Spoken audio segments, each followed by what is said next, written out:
Bam, what is up? I feel like literally every time I sit down to film an episode, there is some type of bird going off in the background, and I'm here for it. You know, this one today is a raven.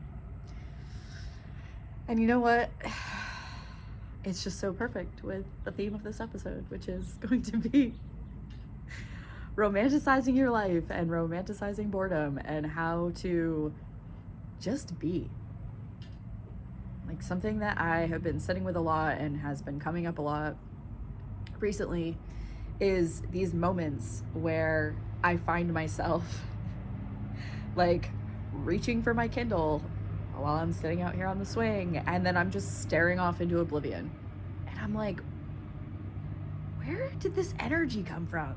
Like, I very much am someone who, I'm a projector in human design. And so, like, I love slow mornings. I love quiet. I love space and expansion and all the things. And it's been so interesting to me to slow down and recognize like where I would have reached for my phone. And there's been times where I reached for my phone just to fill the space, if you will.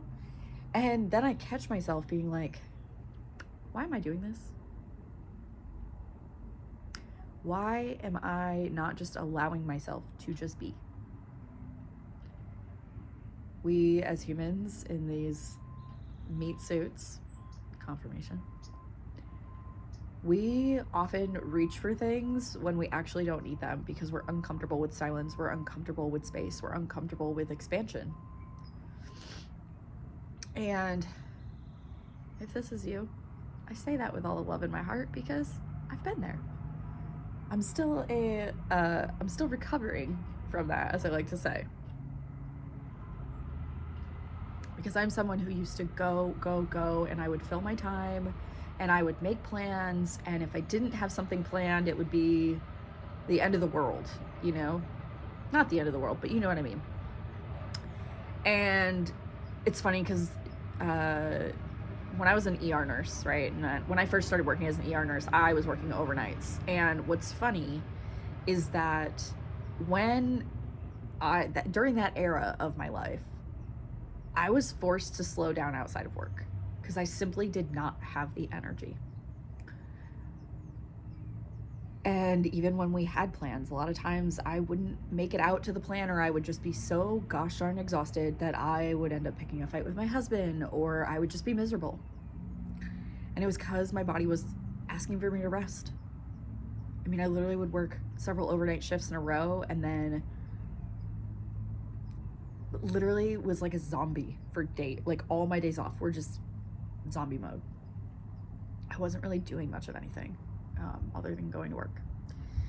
And it's funny because they say, you know, you just have to get through your first year of nursing and then it really gets easier. And like, I had already been in the medical field for quite a while, and that period of my life has been coming up a lot recently, and just how much I didn't romanticize boredom. I didn't romanticize sleep.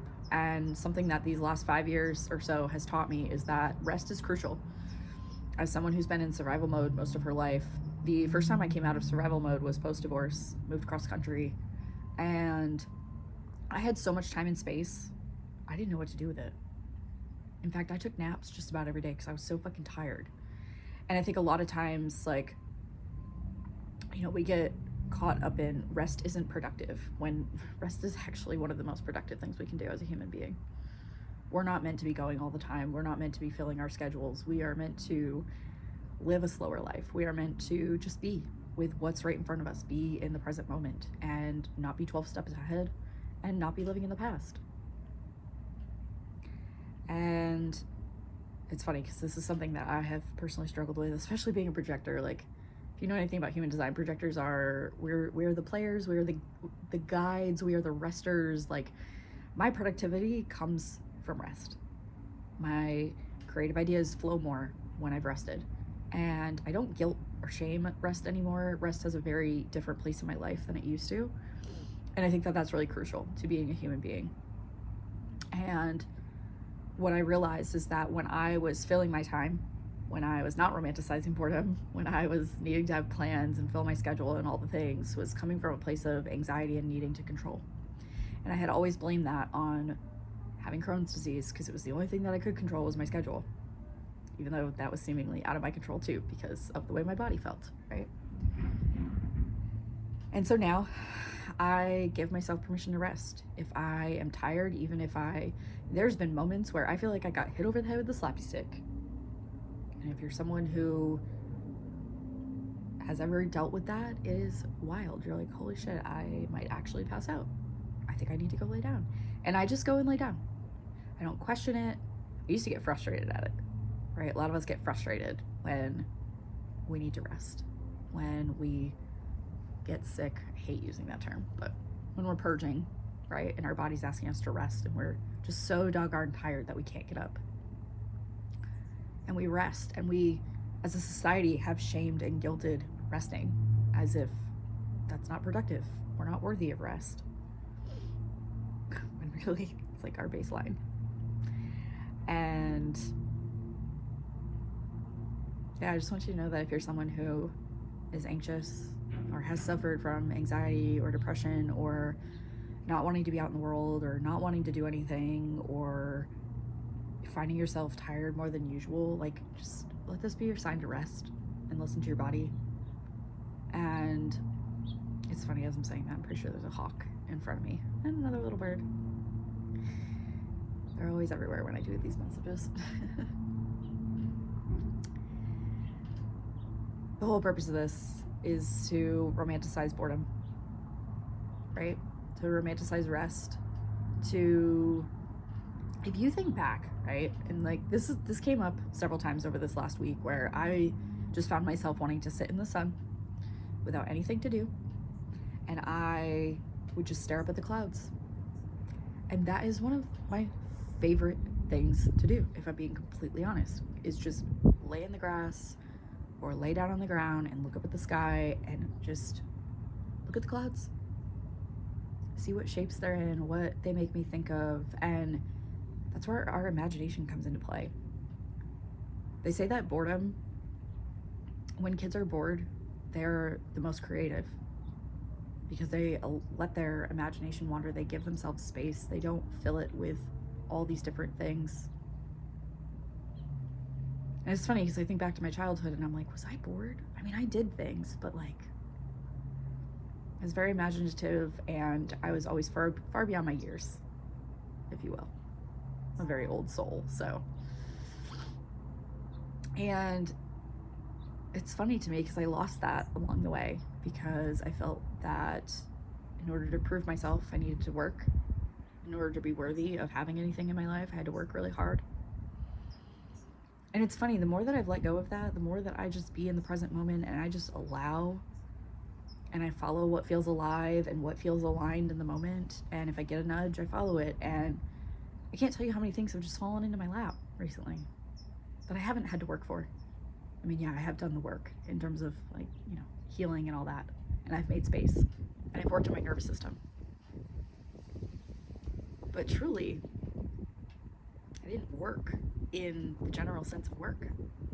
And a lot of it came while I was resting, because resting actually provides clarity. And so I've let myself be bored recently. And I don't get annoyed at it. In fact, I kind of love it. And at first I was like, man, I have all this time on my hands. Like, I should probably be doing something, right? My brain is so hardwired to, I have space, I should be doing something. Isn't that wild? When really all I should be doing is resting in those moments. It's an opportunity and an allowance to be present. And so I found myself being more present recently. And the beauty and the creativity that has flowed from me, and the creative ideas, and just everything, honestly. It's been so fun. And I've fallen in love with life again in a whole different way than I ever have before. And so this is my invitation to you to romanticize the boredom. If you have 10 minutes, just sit. Stare off into oblivion. Focus on your breath. Don't reach for your phone. Don't put music on. Don't try and crawl your way out of it or gnaw your way out. Whatever. Just be with it.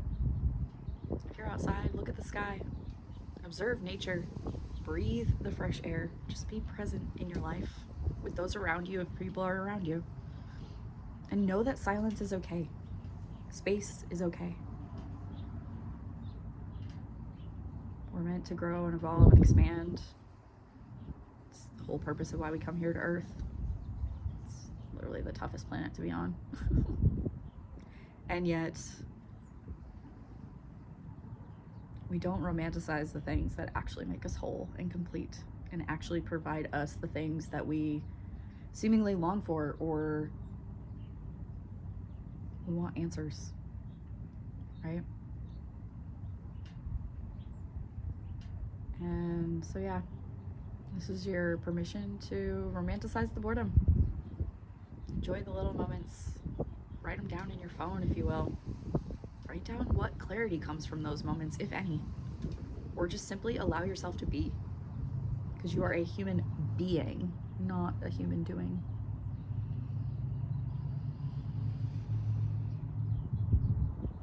And just let your imagination wander. It's such a beautiful thing that we're blessed with is an imagination, and so many of us shut it off because we think, how is that actually going to serve us? When really, that's what creates our reality. Yeah. Romanticize the boredom. It's worth it, I promise. All right, y'all. I'll see you on the next one.